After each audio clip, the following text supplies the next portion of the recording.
اعوذ باللہ من الشیطان الرجیم بسم اللہ الرحمن الرحیم ولا تقولن لشیء انی فاعل ذلک غدا الا ان یشاء اللہ صدق اللہ العظیم۔ رسول پاک صلی اللہ علیہ وسلم سے مختلف مواقع میں آپ صلی اللہ علیہ وسلم کو جاننے کے لیے کہ آپ اللہ کے نبی اور پیغمبر ہیں یا نہیں آپ سے سوال کیے گئے۔ مکے والوں نے اپنے وقت کے اہل علم لوگوں سے پوچھا ہمیں کوئی ایسے سوال بتاؤ، ہمارے اندر ایک آدمی ہے جو اپنے کو اللہ کا نبی اور پیغمبر کہتا ہے اور ہم ان کے سامنے وہ سوال رکھ سکیں۔ چنانچہ رسول اللہ صلی اللہ علیہ وسلم سے اس موقع پر 3 سوال کیے گئے۔ ایک اصحاب کہف کا واقعہ ہے اور ایک ذوالقرنین کا تذکرہ ہے اور ایک روح کی حقیقت ہے۔ 2 چیزوں کا تعلق تاریخ کے ساتھ تھا اور ایک چیز اس کا خاص علم کے ساتھ تعلق تھا۔ انہوں نے 3 سوال کیے۔ سورت جو کہف ہے 15ویں پارے میں اللہ تعالیٰ نے اس سورت مبارکہ کو نازل کیا اور اس کے اندر 2 سوالوں کا بڑی تفصیل کے ساتھ جواب ہے اور ایک سوال کا جواب اس سے پہلی سورت کے اندر سورت بنی اسرائیل کے اندر اللہ تعالیٰ نے بیان کیا ہے۔ میں آپ کو ان واقعات کی زیادہ تفصیل میں نہیں لے جاؤں گا۔ جو اصحاب کہف کا مطلب کہف کہتے ہیں غار کو اور اصحاب کہتے ہیں صاحب کو۔ اصحاب کہف یعنی غار والے، تو غار والوں کا واقعہ ہے جس کو قرآن مجید کے اندر اللہ رب العزت کی ذات نے 15ویں پارے کے اندر بیان کیا اور اس کا نام ہی ہے سورت کہف یعنی غار والی سورت۔ وہ واقعہ کا خلاصہ کیا ہے؟ قرآن نے کہا کہ نحن نقص علیک، ہم آپ کے سامنے بیان کرتے ہیں، نحن نقص علیک نبأہم بالحق انہم فتیۃ آمنوا بربہم وزدناہم ہدی۔ چند نوجوان تھے، اللہ تعالیٰ کی ذات پر ایمان لائے، اللہ نے ان کے ایمان کو اور مضبوط کر دیا۔ قوم بت پرست تھی اور شرک کرنے والی تھی اور اپنی قوم سے الگ ہو گئے اور انہوں نے سفر کیا اور اس سفر کے سلسلے میں کچھ وقت کے لیے اپنے کو ایک غار کے اندر چھپا لیا اور پھر اللہ کی ذات نے اس غار کے اندر 309 سال تک فَمَكَثُوا فِي كَهْفِهِمْ 300 سِنِينَ وَازْدَادُوا 9۔ اللہ کی ذات نے ان کو 309 سال تک غار کے اندر سلا دیے۔ یہ قرآن کے الفاظ ہیں۔ اور پھر کہا کہ وَتَحْسَبُهُمْ أَيْقَاظًا وَهُمْ رُقُودٌ، اور تم یہ سمجھتے تھے کہ وہ جاگ رہے ہیں، یعنی کوئی دیکھنے والا دیکھتا کہ یہ جاگ رہے ہیں، حالانکہ وہ سوئے ہوئے تھے، ہم ان کی کروٹوں کو بدلتے تھے اور 309 سال تک وہ سوئے رہے۔ اور پھر اللہ کی ذات نے ان کو بیدار کیا تو آپس میں باتیں کرنے لگے کہ کتنی دیر ٹھہرے ہو۔ ایک نے کہا کہ 1 دن ٹھہرے ہیں، دوسرے نے کہا کہ 1 دن نہیں بلکہ کچھ حصہ ٹھہرے ہیں، اور پھر کہا بھوک لگی ہے، جاؤ شہر میں کوئی کھانا لے کر آؤ۔ یہ قرآن نے 2-3 رکوع کے اندر بڑا تفصیل کے ساتھ جو ہے وہ واقعہ بیان کیا ہے۔ اب اس واقعہ کو آپ ذہن نشین فرمائیں، جو میں بات عرض کرنا چاہ رہا ہوں آپ ذرا اس طرف توجہ لائیں۔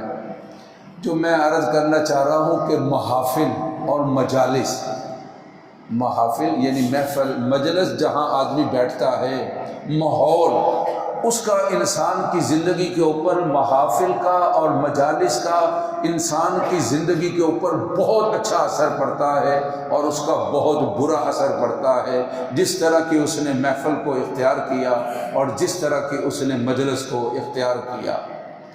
رسول اللہ صلی اللہ علیہ وسلم نے فرمایا کہ جو مجلس اچھی مجلس ہے ایسا ہی ہے کہ فرمایا کہ حامل المسک، جس طرح کہ خوشبو والی دکان ہے یا خوشبو کو اٹھائے ہوئے ہے، اور جو مجلس سو ہے فرمایا کہ حامل القیر، اس طرح ہے جس طرح کہ بھٹی والا ہے۔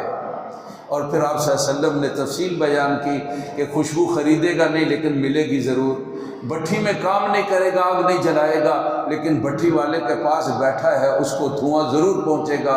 کہا کہ اچھی محفل کے اندر جب انسان بیٹھے گا اس کے اثرات اس کی زندگی کے اوپر ضرور آئیں گے، اور بری محفل اور مجلس کے اندر جو جائے گا اس کے برے اثرات بھی اس کی زندگی کے اندر ضرور آئیں گے۔ یہ جو محافل اور مجالس ہیں، ان میں سے یہ ماحول ہے، ان میں سے ایک موبائل بھی ہے، یہ بھی ایک مجلس ہے۔ میرے بھائی، ہم نے دیکھنا ہے کہ ہم نے اس محفل کو کس طرح کا اختیار کیا ہے۔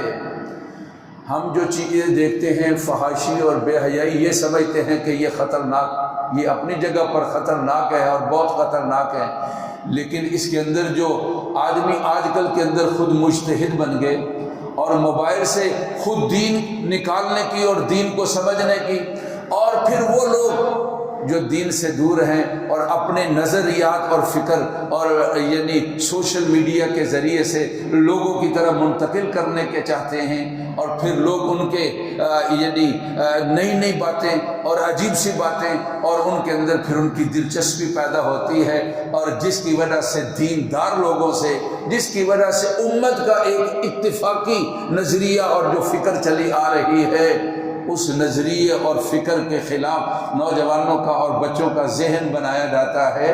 یہ بھی بہت زیادہ خطرناک چیز ہے، اور اس کے اوپر بھی بڑی محنت چل رہی ہے، اور اس کے اوپر بھی بڑی کوشش ہو رہی ہے۔ بعض دفعہ کچھ بچے بات کرتے ہیں تو ان سے پوچھا جاتا ہے، کہتے ہیں جی ہم نے سوشل میڈیا سے یہ بات لی ہے، اور کس سے لی ہے؟ دیکھو تو صحیح کہ کون دینے والا ہے، اس کی کیا حیثیت ہے علمی، وہ کس فکر کے ساتھ بات کر رہا ہے، اور اس کا پس منظر یا پیش منظر اس کا کیا ہے، اور وہ کیا چاہتا ہے۔ اس لیے اپنے لیے اور بچوں کے لیے اس چیز کے بارے میں بہت زیادہ خیال اور دھیان رکھنے کی ضرورت ہے۔ ڈاکٹر جاوید صاحب ہیں، غالباً ملتان میں ہوتے ہیں، اور یہ سرجن بھی ہیں، اور بڑے دکھ درد رکھنے والے ڈاکٹر صاحب ہیں، اور کبھی کبھی ان کی باتیں آتی ہیں۔ ان کا فرمانا یہ تھا کہ ایک بچے کو یہ ماچس کی ڈبیا دے دو اور موبائل دے دو، تو کہتے تھے کہ موبائل کا نقصان زیادہ ہے اس سے کہ ماچس کی ڈبیا جو اس کے ہاتھ کے اندر دی ہوئی ہے۔ اس لیے ماچس کو دینے کے بعد آدمی دیکھے گا یار کوئی یہ غلط نہ کر دے، لیکن موبائل دے دیا اور پھر پتہ نہیں وہ کیا کیا کرے گا، اس کے بارے میں کوئی خبر نہیں ہے۔ یہ مجالس ہیں موبائل بھی، دیکھو کہ یہ کیسی مجلس ہے اور کیسی محفل ہے، بچوں پر خاص نظر رکھو۔ اور اس کے بڑے نقصانات ہیں جسمانی، اور اس کے یعنی مادی طور پر بھی اس کے بڑے نقصانات ہیں، اور روحانی نقصان تو اپنی جگہ پر ہیں۔ اپنے بچوں کو اچھی محفل کے اندر لے جاؤ، نوجوان اچھی محفل کو اختیار کریں۔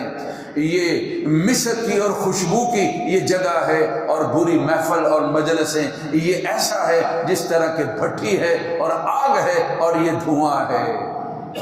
اصحاب کہف کا جو واقعہ میں نے آپ سے خلاصہ سا تھوڑا سا تذکرہ کیا ہے نا، تو کہتے ہیں کہ جب اصحاب کہف چلے تھے ان کے ساتھ کتا بھی تھا۔ قرآن مجید نے کہا کہ وَكَلْبُهُمْ بَاسِطٌ ذِرَاعَيْهِ بِالْوَسِيدِ، کہ کتا وہ غار کے منہ کے اوپر اپنے بازو پھیلائے ہوئے بیٹھا ہے۔ ظاہر ہے جب کہیں چھپنا چاہتے ہیں تو جو کتا ہے اس کو تو ساتھ نہیں لے جائیں گے، لیکن یہ کسی کا تعلق والا تھا اور اتنا وفادار جانور ہے، اور یہ ان کے ساتھ ہی چلا گیا اور غار کے باہر پڑا رہا۔ جب قرآن نے ان کا تذکرہ کیا تو ان کے کتے کا بھی ہے۔ آگے پھر قرآن نے کہا سَيَقُولُونَ ثَلَاثَةٌ رَابِعُهُمْ كَلْبُهُمْ وَيَقُولُونَ خَمْسَةٌ سَادِسُهُمْ كَلْبُهُمْ، تم کہو گے 3 اور چوتھا کتا تھا، تم کہو گے 4 اور 5واں کتا تھا۔ قرآن نے اس کا بار بار آگے تذکرہ کیا ہے۔ بغیر کسی ضرورت کے شکار یا چوکیدارہ کتے کا رکھنا جو ہے یہ گناہ ہے، اور ہر روز اس آدمی کے اجر اور ثواب کے اندر جو شوقیہ کتا رکھتا ہے ثواب کے اندر کمی آتی ہے۔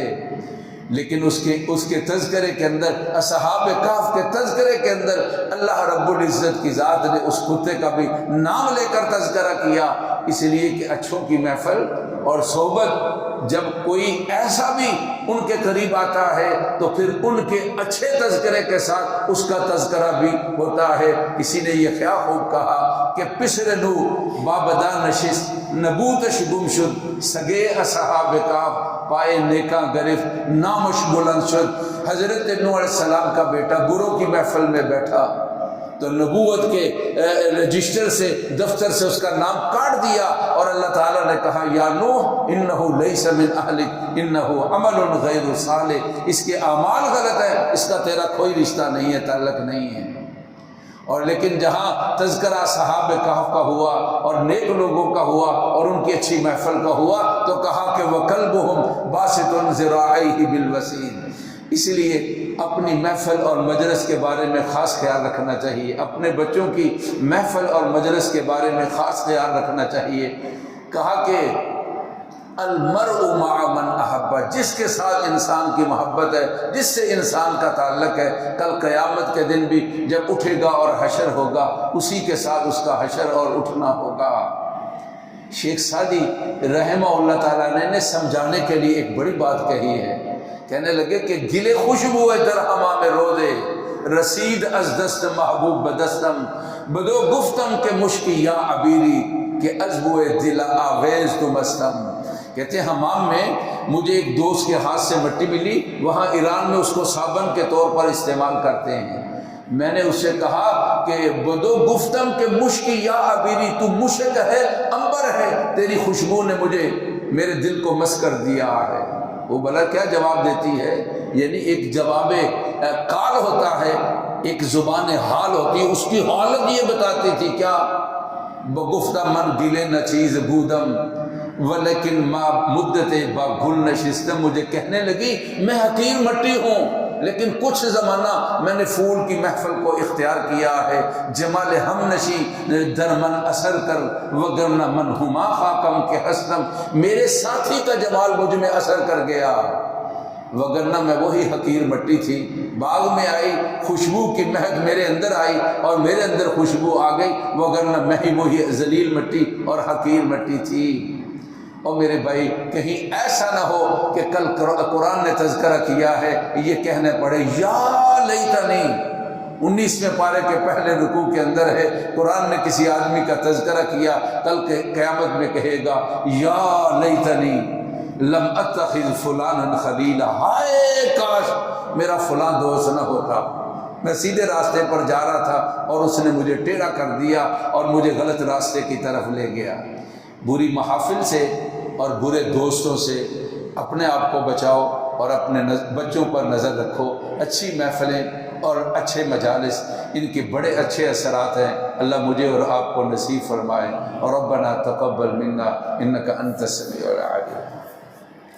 اللہم صلی علی سیدنا و مولانا محمد وعلی آل سیدنا و مولانا محمد وبارک وسلم۔ اللہ ہمارے گناہوں کو معاف فرما، اللہ ہماری محفل کو قبول فرما، ہمارے نوجوانوں کو، بزرگوں کو، بچوں کو اے اللہ اچھی محافل نصیب فرمائی، بری محافل سے، برے اثرات سے اللہ بچا لیجیے۔